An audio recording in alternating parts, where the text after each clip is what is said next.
త్రాగునీరు లేక ఇబ్బందులకు గురవుతున్న విషయం తెలుసుకున్న పలాస నియోజకవర్గ టీడీపీ ఇన్ఛార్జ్ గౌతు శిరీష గారు తన సొంత నిధులతో గ్రామానికి పవర్ బోర్ వేసి మోటార్ ఏర్పాటు చేసి త్రాగునీటిని గ్రామ ప్రజలకు అందించినందుకు గ్రామ ప్రజలు శిరీషకు కృతజ్ఞతలు తెలిపారు. సరియపల్లి గ్రామంలో తాగునీటి సమస్య ఉందని గ్రామస్తులు తెలియజేయడంతో ఎంపీ రామ్మోహన్ నాయుడు సహకారంతో 5 లక్షల నిధులు మంజూరు చేస్తే స్థానిక గ్రామ పంచాయతీ సర్పంచ్ తీర్మానాన్ని ఇవ్వకుండా ఇబ్బందులు పెట్టారని తెలిపారు. అందుకే ఇక్కడున్న ఇబ్బందులు ప్రత్యక్షంగా చూశానని, కనీసం త్రాగునీరు కూడా ఇవ్వలేని అసమర్థత వైసీపీ ప్రభుత్వమని శిరీష తెలిపారు. రాబోయేది టీడీపీ ప్రభుత్వమేనని, సరియపల్లి గ్రామానికి తాగునీటి సమస్యను పూర్తిగా పరిష్కరించడానికి అన్ని విధాల కృషి చేస్తారని తెలిపారు. ఈ కార్యక్రమంలో మందస మండల టీడీపీ నాయకులు, కార్యకర్తలు పాల్గొన్నారు. 5 లక్షలు ఇచ్చాడు, ఈజీగా ఇక్కడ బోరు పెట్టుకోవచ్చు అంటే సర్పంచ్ సంతకం పెట్టడు. సర్పంచ్ పెట్టకపోయినా కలెక్టర్ పెట్టొచ్చని కలెక్టర్ దగ్గర తీసుకెళ్తే నిన్న మొన్నటి వరకు ఉన్న కలెక్టర్ కూడా ఈ మంత్రులు చెప్పిన మాటలు వినేవాళ్ళే. కలెక్టర్ గారికి ఇచ్చొచ్చాం. ఇక్కడ ఉన్న చాలా మంది పెద్దలు వచ్చారు. నెల రోజుల లోపల సమాధానం చెప్పాల్సిన కలెక్టర్ ఇక్కడ నుంచి వెళ్ళిపోయాడు, కానీ సమాధానం లేదు. అధికారులకు ఫోన్ చేస్తే మీకు దండం అమ్మా, మీరు మీ నాన్నగారు వేరు, ఇప్పుడున్న మంత్రి మనిషి కాదు, మాకు అక్కడికి వెళ్ళి బోర్ వేస్తే మీరు ఒప్పుకోవని అబద్ధాలు చెప్తున్నాడు, వేస్తే మా ఉద్యోగాలు పోతాయి అంటున్నాడు. ఈయనండి ఒక ఎమ్మెల్యేకు మంత్రి. గతంలోని శివాజీ గారి పరిపాలన చూశారు, ఈవెన్ జుత్తు జగన్ నాయకులు గారిని కూడా చూసాం. ఎక్కడైనా ఎప్పుడైనా వాళ్ళు ఇలా ఊర్లను ఇబ్బంది పెట్టింది మీ అందరికీ తెలిసి ఉండొచ్చు. ఎవరైనా పెట్టారా? జుత్తు జగన్ నాయకులు గారు కూడా ఇబ్బంది పెట్టలేదే. ఆయన చేతనైన అభివృద్ధి చేశారు ఆయనకి ఇచ్చిన 5 సంవత్సరాల్లోని. ఏ రోజు ఇలాంటి నీచును చూడలేదు. ఈరోజు సరేపల్లి కానీ ఇలాంటి ఎన్ని గ్రామాలు ఉన్నాయి మాకు తెలుసు.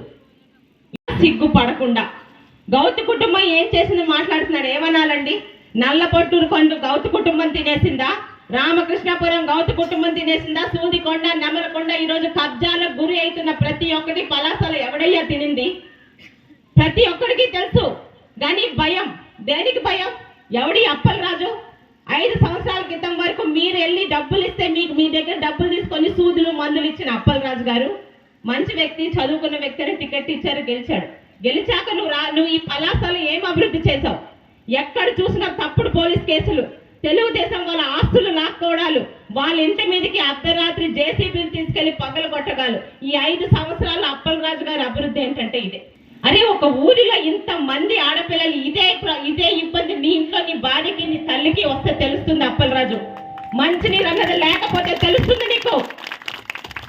ఆడపిల్లగా అర్థం చేసుకున్నాను కాబట్టే.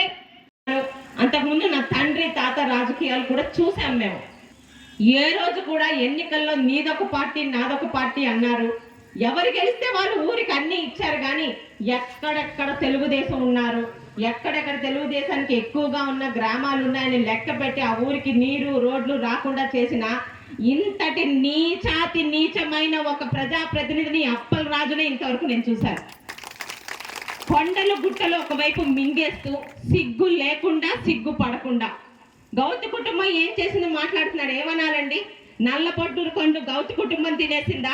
ఎవరైనా పెట్టారా? జుత్తు జగన్ నాయకులు గారు కూడా ఇబ్బంది పెట్టలేదే.